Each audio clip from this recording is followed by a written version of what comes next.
चित्रा जी एक सरकारी महाविद्यालय में लेक्चरार थी। उनकी कोई संतान नहीं थी, इसलिए अब वे अपने जीवन के उस पड़ाव पर थी जहां उनके पति के अलावा उनके पास कोई दूसरा सहारा नहीं था। जल्दी ही वे नौकरी से सेवानिवृत्त हो गई और अपनी सरकारी नौकरी से मिले लाखों रुपए के सहारे अपना बाकी जीवन घर पर बिताने लगी। चित्रा जी बहुत ही मृदुभाषी और सौम्य स्वभाव की थी। वहीं दूसरी ओर उनके पति भी बहुत अच्छे स्वभाव के थे। आज तक दोनों के बीच कभी किसी बात पर झगड़ा नहीं हुआ था। वे एक दूसरे को बहुत सम्मान से बुलाते थे। अब जब वे अपने जीवन के इस पड़ाव पर पहुंचे तो उन्हें संतान न होने की कमी महसूस होने लगी। एक दिन चित्रा जी अपने पति से कहने लगी, क्यों न हम एक बच्चा गोद ले लें। पहले मैं अपने काम में इतनी व्यस्त थी कि इस बारे में सोच ही नहीं पाई। कॉलेज में पढ़ने वाले बच्चों को मैं अपनी संतान समझकर उन पर ध्यान देती थी और कड़ी मेहनत करती थी, लेकिन अब जब घर पर अकेली रहती हूँ तो यह खालीपन बहुत अखरता है। बार बार अतीत में झांकती हूँ तो यह सोचकर बहुत दुख होता है कि काश मैंने पहले वह गलती न की होती, जो आज हमारी भी कोई बच्चा होता। इस उम्र में आकर मुझे इस पीड़ा से गुजरना पड़ता। शायद अब तक भगवान ने हमें पोते पोतियों का सुख भी दे दिया होता और हमारा जीवन सुख दुख और आनंद के साथ चलता।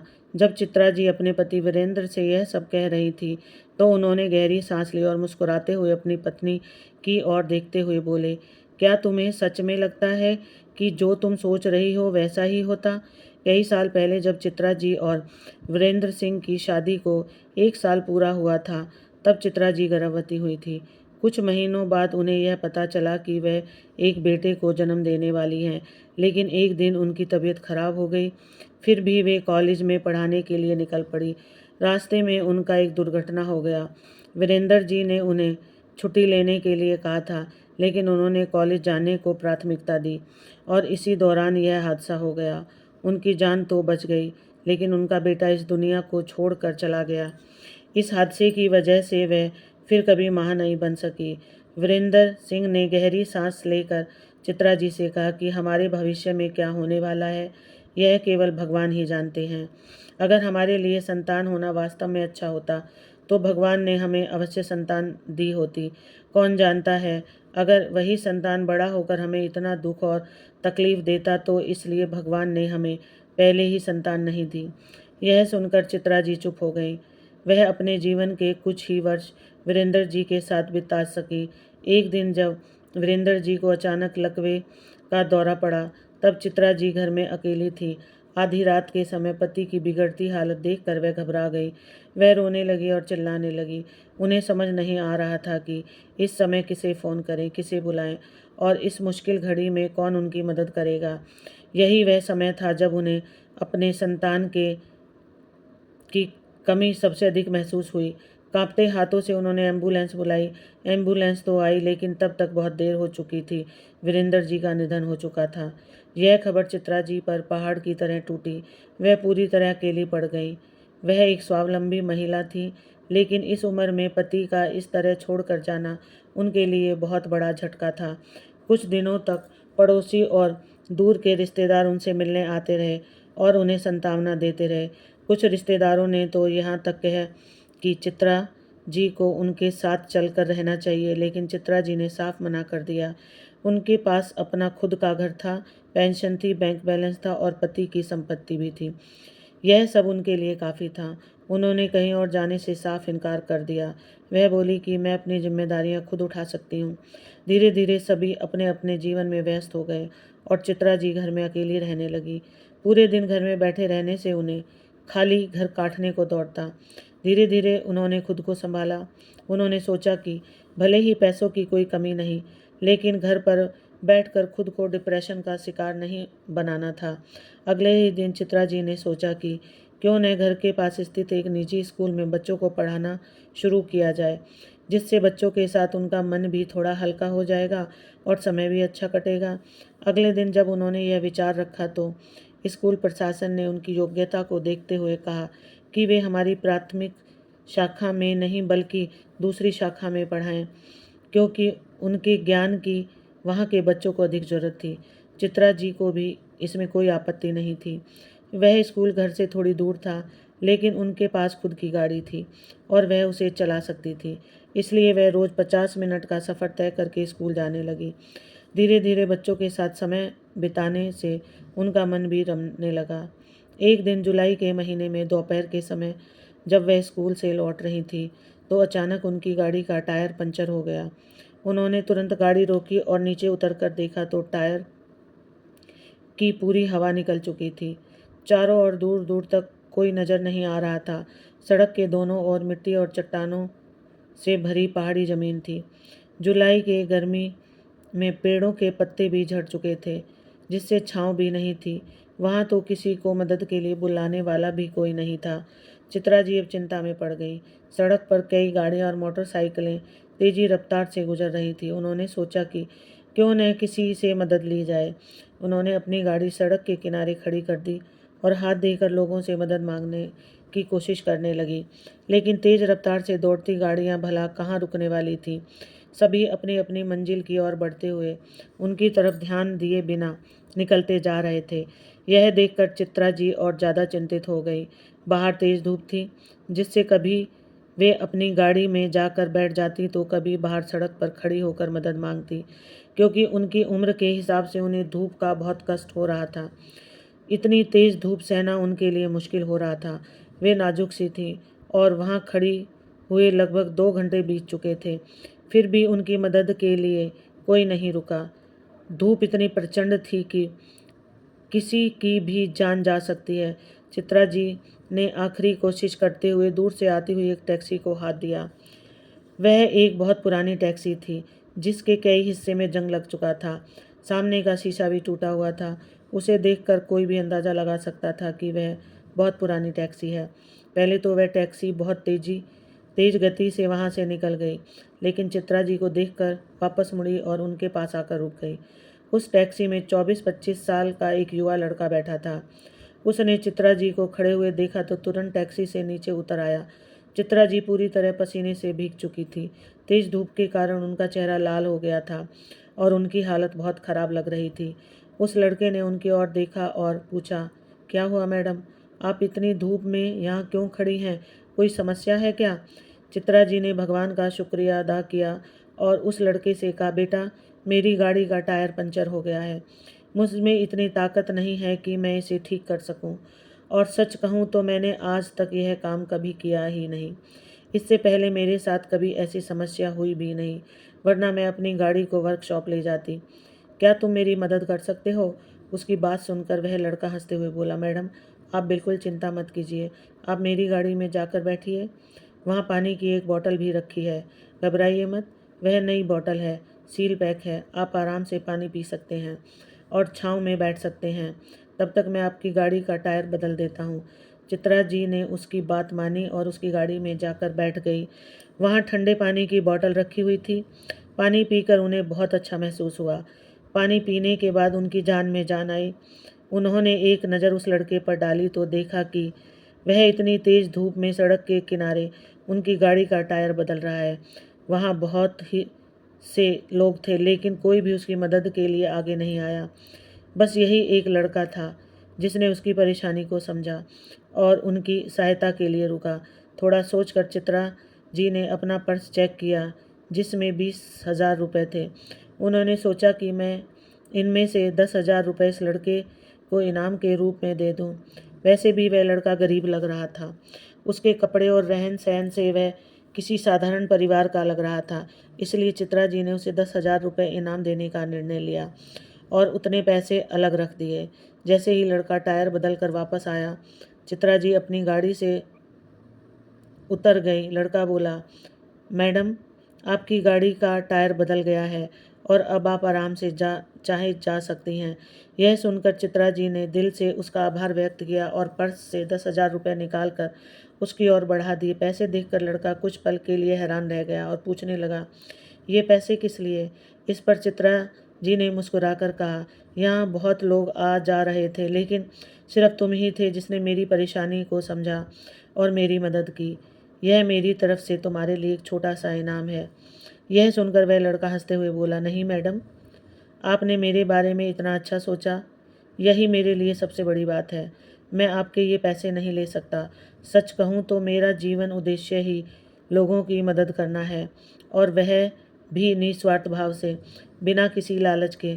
मुझ पर भरोसा कीजिए, आप पहली नहीं हैं जिनकी मैंने मदद की है।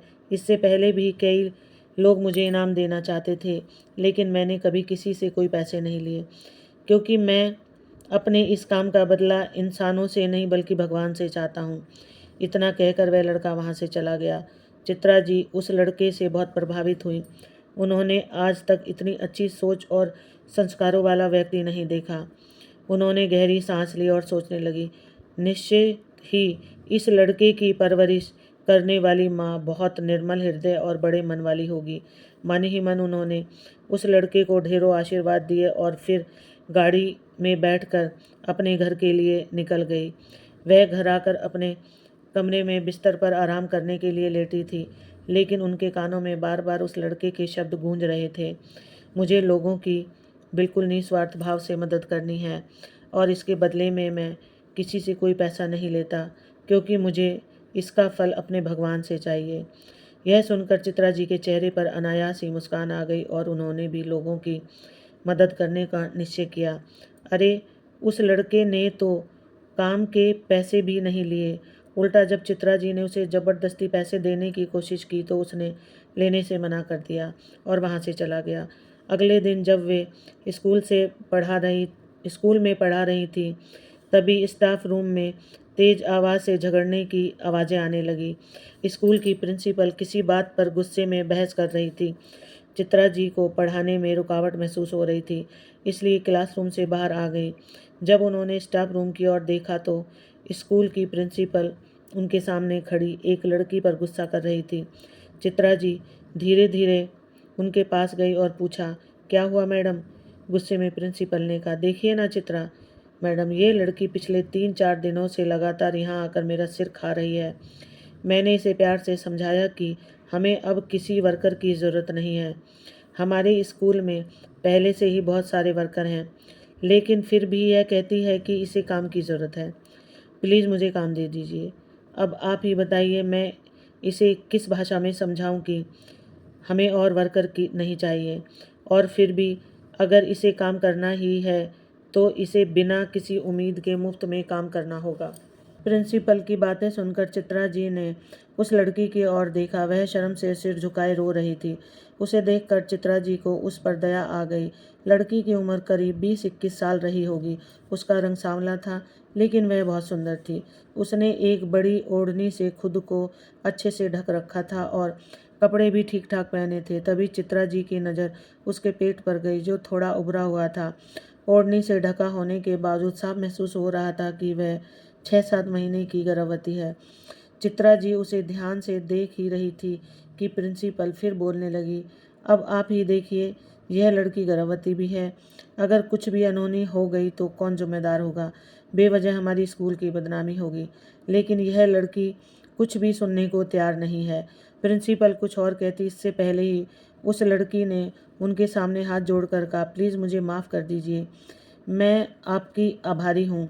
मैं कहीं और नौकरी ढूंढ लूँगी। इतना कहकर वह अपने आंसू पोंछती हुई वहाँ से जाने लगी। लेकिन तभी चित्रा जी को अचानक वह लड़का याद आ गया, जो बिना किसी स्वार्थ के उसकी मदद करने के लिए रुक गया था।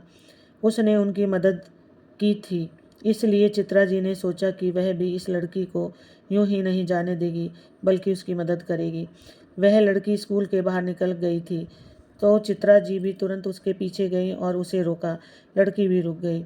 उसकी आंखों से आंसू बह रहे थे। लड़की ने पूछा, क्या हुआ मैडम? चित्रा जी ने तुरंत उससे अपने पर्स से एक कार्ड निकाल कर लड़की को दिया और कहा, इसे मेरे घर का पता है। अभी तो मैं यहाँ पढ़ा रही हूँ, लेकिन तुम शाम को मेरे घर पर आकर मुझसे मिलो। लड़की ने चित्रा जी का धन्यवाद किया और वहाँ से चली गई। चित्रा जी वापस बच्चों को पढ़ाने चली गई। दोपहर में जब वे घर आईं तो बहुत थकी हुई थी। फ्रेश होने के बाद वे अपने कमरे में जाकर बिस्तर पर लेट गईं। शाम के 6 बजे थे जब उनके घर का दरवाज़ा खटखटाया गया। उनकी नौकरानी ने दरवाज़ा खोलकर बताया कि कोई लड़की उनसे मिलने आई है। पहले तो चित्रा जी सोच में पड़ गई, फिर उन्हें याद आया और उन्होंने लड़की को हॉल में बैठाने को कहा। लड़की हॉल में बैठ गई थी और इस बार भी उसने खुद को अपनी ओढ़नी से ढका हुआ था। चित्रा जी उसके सामने आकर बैठ गई तो उसकी हालत देखकर उन्हें दया आ गई। उन्होंने तुरंत उसके लिए फलों का जूस मंगवाया।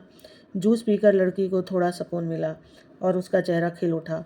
फिर चित्रा जी ने उससे पूछा, तुम कितने महीने की गर्भवती हो और तुम्हारा पति क्या करता है, जिसने तुम्हें इस हालत में भी बाहर काम करने को भेज दिया? यह सुनकर लड़की घबरा गई और बोली, नहीं नहीं, मेरा पति बहुत अच्छा है, ऐसा कुछ भी नहीं है। मुझे 7वां महीना चल रहा है। डॉक्टर ने बताया है कि कुछ परेशानी है, इसलिए ऑपरेशन कराना पड़ेगा, वरना बच्चे की जान को खतरा हो सकता है। मेरा पति मुझसे बहुत प्यार करता है, लेकिन हम दोनों मेहनत करके अपना घर चला रहे हैं। पिछले कुछ दिनों में मेरे पति को बहुत बड़ा नुकसान हुआ, जिससे हम पर कर्ज चढ़ गया। अब जो भी कमाई होती है उससे वह सिर्फ कर्ज चुका रहे हैं। बस 2-3 महीने और मुश्किल है, उसके बाद कर्ज उतर जाएगा। मैं जहाँ काम करती थी उसी की तनख्वाह से मैंने अपने ऑपरेशन का खर्च निकालने की सोची थी, लेकिन मेरी मालकिन ने बिना किसी कारण मुझे काम से निकाल दिया और अब इस हालत में मुझे कोई भी नौकरी पर रखने को तैयार नहीं। यह सुनकर चित्रा जी ने गहरी सांस ली और कोमल की ओर ध्यान से देखते हुए बोली, कितनी उदार है तुम लोगों पर। फिर कोमल कहने लगी, अब 50,000 रुपये बाकी हैं। यह सुनकर चित्रा जी कुछ देर सोचती रही और फिर कोमल से पूछा, क्या तुम्हें खाना बनाना आता है? यह सुनते ही कोमल ने तुरंत सहमति में सिर हिलाया और बोली, मुझे बहुत अच्छा खाना बनाना आता है। मेरे पति मेरे बनाए हुए खाने की बहुत तारीफ करते हैं। आप बिल्कुल चिंता न करें, मैं हर काम बहुत सफाई और सलीके से करती हूँ। मैं आपको शिकायत का मौका नहीं दूंगी। यह सुनकर चित्रा जी हल्के से मुस्कुराई और बोली, ठीक है, आज से मेरे घर का शाम का खाना बनाना और पौधों को पानी देना तुम्हारा काम होगा। यह सुनते ही कोमल बहुत खुश हो गई। उस दिन कोमल ने चित्रा जी के लिए वेज बिरयानी बनाई जो बेहद स्वादिष्ट बनी थी। चित्रा जी ने उस दिन भरपेट खाना खाया। बाकी बचा हुआ खाना उन्होंने जाते समय कोमल को दे दिया और कहा, इसे अपने घर ले जाओ और तुम दोनों पति पत्नी मिलकर खाना। यह सुनकर कोमल की आंखों से आंसू बहने लगे। वह बोली, आपका बहुत बहुत धन्यवाद, आप बहुत अच्छी हैं, भगवान आपको इसका फल जरूर देगा। इतना कहकर वह वहाँ से चली गई। लेकिन चित्रा जी के मन में एक असीम संतोष का भाव जाग उठा। अगले दिन चित्रा जी ने अपनी एक दोस्त को फ़ोन किया जो लेडी डॉक्टर थी और जिनका खुद का एक प्रसिद्ध गायनोकोलॉजिस्ट क्लिनिक था।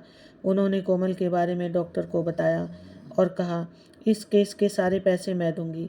अगले दिन जब कोमल आई तो चित्रा जी ने उसे बताया कि तुम्हारी डिलीवरी किसी क्लिनिक में होगी।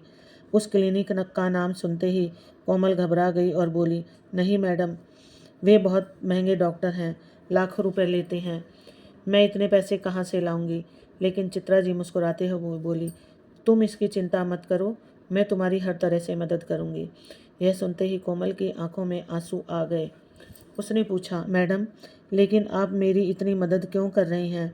मेरा तो आपसे कोई रिश्ता भी नहीं है। मुझे यहाँ काम करते हुए सिर्फ 2 ही दिन हुए हैं। तब चित्रा जी मुस्कुराई और अचानक उन्हें वह दिन याद आ गया। वो बोली, एक दिन मैं भी ऐसी ही असहाय थी जब एक अजनबी ने आकर मेरी मदद की थी। अब मेरी भी इच्छा है कि मैं किसी और की मदद करूं और इस भावना को आगे बढ़ाऊं। यह सुनकर कोमल ने मन ही मन उनका आभार व्यक्त किया और उन्हें बार बार धन्यवाद दिया। इस उसे इस घर में बहुत ही आसान काम मिला था और तनख्वाह भी 10,000 रुपये थी। जब उसकी डिलीवरी का समय आया तो चित्रा जी ने कोमल को अपनी दोस्त के क्लिनिक में भेज दिया, जहां कोमल ने एक सुंदर और प्यारे बेटे को जन्म दिया। जब चित्रा जी को यह खुशखबरी मिली तो उन्हें बहुत खुशी हुई। उन्होंने खुद जाकर कोमल और उसके बेटे से मिलने का फैसला किया। जब वे अस्पताल पहुंची तो अचानक उनके कदम एक पल के लिए वहीं रुक गए, क्योंकि वहां वही पुरानी टैक्सी खड़ी थी जिससे उतरकर एक लड़के ने एक दिन उनकी मदद की थी। जब वे अंदर पहुंची तो उन्होंने देखा कि वही टैक्सी चलाने वाला लड़का उस नवजात बच्चे को अपनी बाहों में लेकर प्यार कर रहा था और सामने कोमल बिस्तर पर लेटी हुई उसे देखकर मुस्कुरा रही थी। यह दृश्य देखकर चित्रा जी को बहुत आश्चर्य हुआ। यह वही लड़का था जिसने उस दिन उसकी मदद की थी और अनजाने में ही आज उसे अपनी उस भलाई का ऐसा अनोखा बदला मिला। चित्रा जी को सामने देखकर कोमल तुरंत बोल पड़ी, श्याम, यही वो मैडम है जिनकी अच्छाई की वजह से आज हमारा बेटा हमारे साथ सुरक्षित है। इन्होंने न सिर्फ मेरे अस्पताल का पूरा खर्च उठाया बल्कि मुझे नौकरी भी दी।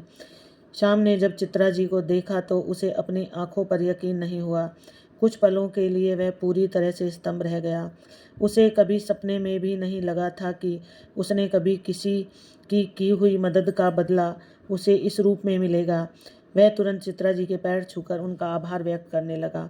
वहाँ मौजूद सभी की आंखों में खुशी के और संतोष के आंसू थे। इसके बाद यह मानो चित्रा जी का जीवन का उद्देश्य बन गया।